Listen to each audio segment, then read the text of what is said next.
السلام علیکم، بسم اللہ الرحمن الرحیم۔ آج میری ویڈیو کا عنوان ہے حضور پاک صلی اللہ علیہ وسلم کا ارشاد مبارک موت کے بارے میں۔ حضور صلی اللہ علیہ وآلہ وسلم کا ارشاد ہے کہ سمجھدار شخص وہ ہے جو اپنے نفس پر قابو رکھے اور موت کے بعد کام آنے والی چیزوں میں مشغول رہے، اور کسی کام کے لیے تیاری اس کے بغیر نہیں ہوتی کہ ہر وقت اس کا اہتمام رہے، اس کا ذکر تذکرہ رہے۔ اس لیے کہ جو شخص دنیا میں پریشان ہے اور اس کے دھوکے کی چیزوں میں پھنسا ہوا ہے، اس کی لذتوں پر فریفتہ ہے، اس کا دل موت سے بالکل غافل ہوتا ہے، اسی کو اللہ تعالیٰ ارشاد فرماتے ہیں، آپ ان سے کہہ دیجئے کہ جس موت سے تم بھاگتے ہو تم کو آ پکڑے گی،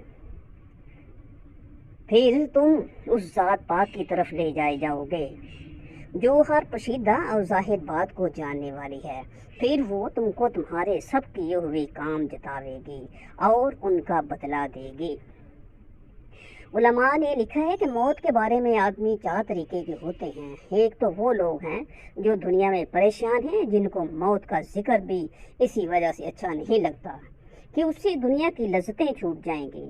ایسا شخص موت کو کبھی یاد نہیں کرتا، اور اگر کبھی کرتا بھی ہے تو بھلائی کے ساتھ، اس لیے کہ دنیا کے چھوٹنے کا اس کو افسوس ہوتا ہے۔ دوسرا وہ شخص ہے جو اللہ کی طرف رجوع کرنے والا تو ہے، مگر ابتدائی حالت میں ہے۔ موت کے ذکر سے اس کو اللہ تعالیٰ کا خوف بھی ہوتا ہے اور اس سے توبہ میں پختگی بھی ہوتی ہے۔ یہ شخص بھی موت سے ڈرتا ہے، مگر نہ اس وجہ سے کہ دنیا چھوٹ جائے گی، بلکہ اس وجہ سے کہ اس کی توبہ نام نہیں ہے۔ یہ بھی ابھی مرنا نہیں چاہتا کہ اپنے حال کی اصلاح کر لے اور اس کی فکر میں لگا ہوا ہے، تو یہ شخص موت کے ناپسند کرنے میں معذور ہے، اور یہ حضور صلی اللہ علیہ وسلم کے ارشاد میں داخل نہ ہوگا، جس میں حضور صلی اللہ علیہ وسلم نے فرمایا کہ جو شخص اللہ تعالیٰ کے ملنے کو ناپسند کرتا ہے، اللہ تعالیٰ بھی اس کے ملنے کو ناپسند فرماتے ہیں۔ اس لیے کہ یہ شخص حقیقت میں اللہ تعالیٰ کی ملاقات سے کراہت نہیں کرتا، بلکہ اپنے تقصیر اور کوتاہی سے ڈرتا ہے۔ اس کی مثال اس آدمی کی سی ہے جو محبوب کی ملاقات کے لیے اس سے پہلے کچھ تیاری کرنا چاہتا ہو تاکہ محبوب کا دل خوش ہو۔ البتہ یہ ضروری ہے کہ یہ شخص اس کی تیاری میں ہر وقت مشغول رہتا ہو، اس کے سوا کوئی دوسرا مشغلہ اس کو نہ ہو، اور اگر یہ بات نہیں ہے تو پھر یہ بھی پہلے ہی جیسا ہے، یہ بھی دنیا میں پریشان ہی ہے۔ تیسرا وہ شخص ہے جو عارف ہے، اس کی توبہ کامل ہے۔ یہ لوگ موت کو محبوب رکھتے ہیں، اس کی تمنائیں کرتے ہیں، اس لیے کہ عاشق کے لیے محبوب کی ملاقات سے زیادہ بہتر وقت کون سا ہوگا؟ موت کا وقت ملاقات کا وقت ہے۔ عاشق کو وصل کے وعدے کا وقت ہر وقت خود ہی یاد رہا کرتا ہے، وہ کسی وقت بھی اس کو نہیں بھولتا۔ یہی لوگ ہیں جن کو موت کے جلد ہی آنے کی تمنائیں رہتی ہیں، وہ اسی قلق میں رہتے ہیں کہ موت آ ہی نہیں چکتی کہ اس معاصی کے گھر سے جلد خلاصی ہو۔ ایک روایت میں ہے کہ حضرت حذیفہ رضی اللہ تعالیٰ عنہ کے انتقال کا وقت جب قریب ہوا تو فرمانے لگے، محبوب، موت احتیاج کے وقت آیا، جو نادم ہو وہ کامیاب نہیں ہوتا۔ یا اللہ، تجھے معلوم ہے کہ ہمیشہ مجھے فقر و غنا سے زیادہ محبوب رہا، اور بیماری صحت سے زیادہ پسندیدہ رہی، اور موت زندگی سے زیادہ مرغوب رہی۔ مجھے جلدی سے موت عطا کر دے کہ تجھ سے ملوں۔ چوتھی قسم جو سب سے اونچا درجہ ہے ان لوگوں کا ہے جو اللہ تعالیٰ کی رضا کے مقابلے میں تمنا بھی نہیں رکھتے۔ وہ اپنی خواہش سے اپنے لیے نہ موت کو پسند کرتے ہیں نہ زندگی کو۔ یہ شکی انتہا میں رضا اور تسلیم کے درجے کو پہنچے ہوئے ہیں۔ بہرحال موت کا ذکر ہر حالت میں موجب اجر و ثواب ہے کہ جو شخص دنیا میں پریشان ہے اس کو بھی موت کے ذکر سے اس کی لذتوں میں کمی آئے گی، اور کچھ نہ کچھ تو دنیا سے موت پیدا ہو ہی ہوگا۔ اس لیے حضور صلی اللہ علیہ وسلم کا ارشاد ہے کہ لذتوں کو توڑنے والی چیز موت کو کثرت سے یاد کیا کرو، یعنی اس کے ذکر میں اپنے لذتوں میں کمی کیا کرو تاکہ اللہ کی طرف سے رجوع ہو سکے۔ ایک حدیث میں حضور صلی اللہ علیہ وسلم کا ارشاد ہے کہ اگر جانوروں کو موت کے متعلق اتنی معلومات ہوں جتنی تم لوگوں کو ہیں تو کبھی کوئی موٹا جانور تم کو کھانے کو نہ ملے، موت کے خوف سے دبلے ہو جائیں۔ حضرت عائشہ نے حضور صلی اللہ علیہ وسلم سے دریافت کیا کہ کوئی شخص بغیر شہادت کے بھی شہیدوں کے ساتھ ہو سکتا ہے؟ حضور صلی اللہ علیہ وسلم نے فرمایا کہ جو شخص دن رات میں 20 مرتبہ موت کو یاد کرے وہ ہو سکتا ہے۔ حضور صلی اللہ علیہ وسلم نے فرمایا جو شخص دن رات میں 20 مرتبہ موت کو یاد کرے وہ ہو سکتا ہے۔ ایک حدیث میں ہے کہ جو شخص 25 مرتبہ اللہم بارک لی فی الموت و فی ما بعد الموت پڑھے وہ شہیدوں کے درجے میں ہو سکتا ہے۔ اور ان سب فضیلتوں کا سبب یہی ہے کہ موت کا کثرت سے ذکر کرنا اس دھوکے کے گرد سے بے رغبتی پیدا کرنا ہے اور آخرت کے لیے تیاری پر آمادہ کرنا ہے۔ اور موت سے غفلت دنیا کی لذتوں میں انہماک پیدا کرتی ہے۔ عطا خراسانی کہتے ہیں کہ ایک مرتبہ حضور صلی اللہ علیہ وسلم کا ایک مجلس پر گزر ہوا جہاں زور سے ہنسنے کی آواز آ رہی تھی۔ حضور صلی اللہ علیہ وسلم نے ارشاد فرمایا کہ اپنی مجالس میں لذتوں کو مقدر کرنے والی چیز کا تذکرہ شامل کر لیا کرو۔ صحابہ نے عرض کیا یا رسول اللہ لذتوں کو مقدر کرنے والی چیز کیا ہے؟ حضور صلی اللہ علیہ وسلم نے فرمایا کہ موت۔ ایک حدیث میں حضور صلی اللہ علیہ وسلم کا ارشاد آیا کہ موت کو کثرت سے یاد کیا کرو، یہ گناہوں کو زائل کرتی ہے اور دنیا سے بے قدر رغبتی پیدا کرتی ہے۔ ایک حدیث میں حضور صلی اللہ علیہ وسلم کا ارشاد ہے کہ اگر تم کو یہ معلوم ہو جائے کہ مرنے کے بعد تم پر کیا کیا گزرے گی تو کبھی رغبت سے کھانا نہ کھاؤ گے، کبھی لذت سے پانی نہ پیو گے۔ ایک صحابی کو حضور صلی اللہ علیہ وسلم نے وصیت فرمائی کہ موت کا ذکر کثرت سے کیا کرو، یہ تمہیں دوسرے چیزوں میں رغبت سے ہٹا دے گا۔ ایک حدیث میں ہے کہ موت کو کثرت سے یاد کیا کرو۔ جو شخص موت کو کثرت سے یاد کرتا ہے یا موت کا کثرت سے ذکر کرتا ہے اس کا دل زندہ ہو جاتا ہے اور موت اس پر آسان ہو جاتی ہے۔ ایک صحابی نے عرض کیا یا رسول اللہ مجھے موت سے محبت نہیں ہے، کیا علاج کروں؟ حضور صلی اللہ علیہ وسلم نے فرمایا تمہارے پاس کچھ مال ہے؟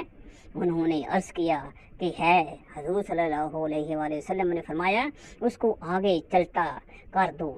آدمی کا دل مال سے لگا رہتا ہے، جب اس کو آگے بھیج دیتا ہے تو خود بھی اس کے پاس جانے کو دل چاہتا ہے، اور جب پیچھے چھوڑ جاتا ہے تو خود بھی اس کے پاس رہنے کو دل چاہتا ہے۔ ایک حدیث میں ہے کہ جب 2/3 رات گزر جاتی تو حضور صلی اللہ علیہ وسلم فرماتے لوگو اللہ کو یاد کرو، اللہ کو یاد کرو، ان قریب قیامت کا زلزلہ کہ سور پھونکنے کا وقت آ رہا ہے اور ہر شخص کی موت اپنی ساری سختیوں سمیت آ رہی ہے۔ حضرت عمر بن عبدالعزیز کا معمول تھا کہ روزانہ رات کو علماء کے مجمع کو بلاتے جو موت کا، قیامت کا اور آخرت کا ذکر کرتے اور ایسا روتے تھے جیسا کہ جنازہ سامنے رکھا ہو۔ ابراہیم تیمی کہتے ہیں کہ دو چیزوں نے مجھ سے دنیا کی ہر لذت کو منقطع کر دیا ہے، ایک موت نے، دوسرے قیامت میں حق تعالیٰ کے سامنے کھڑا ہونے کی فکر نے۔ حضرت کا فرماتے ہیں کہ جو شخص موت کو پہچان لے اس پر دنیا کی ساری مصیبتیں آسان ہیں۔ اشعت کہتے ہیں کہ ہم حضرت حسن بصری کے پاس جب بھی حاضر ہوتے جہنم کا اور آخرت کا ذکر ہوتا۔ ایک عورت نے حضرت عائشہ سے اپنے دل کی فسادات کی شکایت کی۔ حضرت عائشہ نے فرمایا کہ موت کا تذکرہ کثرت سے کیا کرو، دل نرم ہو جائے گا۔ انہوں نے ایسا ہی کیا۔ اس کے بعد حضرت عائشہ کے پاس آئی اور ان کا بہت بہت شکریہ ادا کیا۔